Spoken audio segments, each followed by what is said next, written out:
guys? It's Jonathan with Grisham Designs coming at you with a tutorial video today on transparencies. Transparencies always come in handy. I use them in about 80% of my logo designs. I usually use them in a measure to save color and simplify the design. I'm going to show you a little bit about what I mean. So we're going to jump right in. I'm going to go ahead and create a new layer. I'm going to go over here to the rectangle tool and I'm going to select red. It can be any color, it doesn't matter.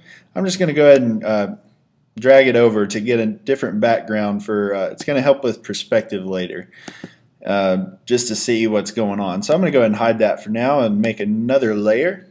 I'm going to go over, select the ellipse tool to make a circle. Let's say you're making a circular logo.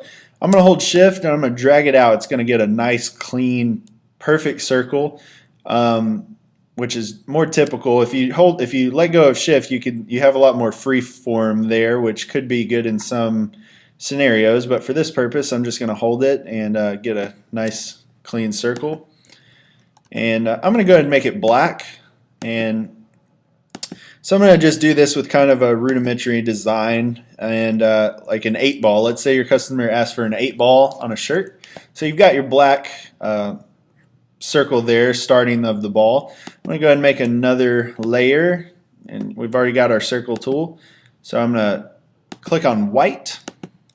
I'm going to drag it out here, give it a little bit of an angle like that, and looks pretty decent. I'm going to go ahead and make another layer, get a text layer. I'm going to click right over that white and just click a number 8, and there are probably better fonts to use for this, but since it's not really the main focus, I'm just going to use the standard here and put the 8 kind of somewhere in the center. And you can really refine this stuff by kind of skewing it and things like that. But for right now, we're just going to keep it that way. I'm going to go ahead and turn on the background again, so you can see that right now you're working with, if this was the design, you were working with 2 colors. You got black and you got white. And that's great. Sometimes you might need that. Let's say your customer is going to print this 8-ball on a red background or a blue background or whatnot, and they want to give that authentic kind of 8-ball look. But if they were going to be printing on maybe a white t-shirt or something like that, then you have an opportunity to take this down to 1 color. It's going to save a little bit of money for them. So what I'm going to do is, and we're going to do that by using a transparency. So we're going to click on this white circle, and I'm going to hold shift and click on the black circle as well, so that both are highlighted, and you can see that both layers are highlighted. And I've got this transparency window open. If you don't have that open, just go up here to window. If you're on a Mac and PC, I guess too, not much of a PC guy, and you're going to go ahead and click transparency and it'll bring it open.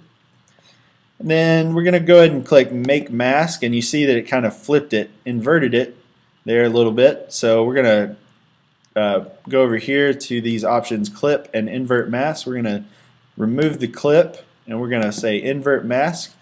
And you can see we've now created a transparency. And this works with all kinds of shapes and other things like that. You could put a star in there and just all kinds of really cool designs. This comes in really handy for a lot of applications.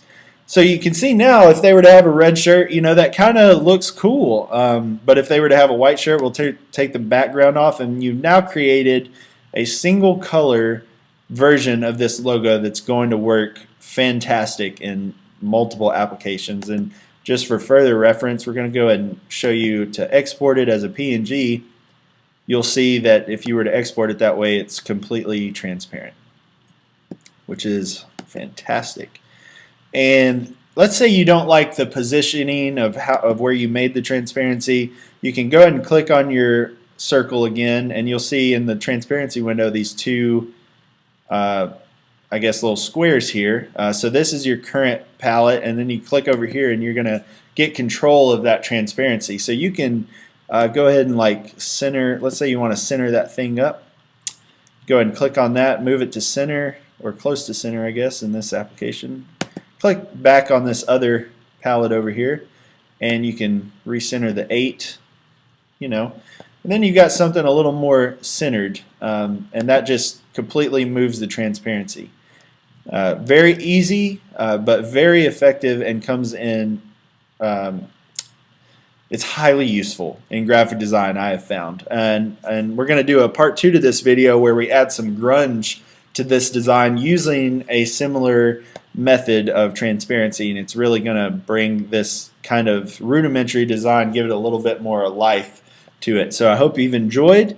If you're interested in these tutorial videos, go ahead and subscribe, like, comment. Let me know if you have a better way of doing something or a different way. I'm always interested in learning more. If you have any questions or would like a tutorial about a specific thing, go ahead and put it in the comments below, and I'll be sure to add it to the list to get it done. And we hope you've enjoyed this, and we'll see you next time.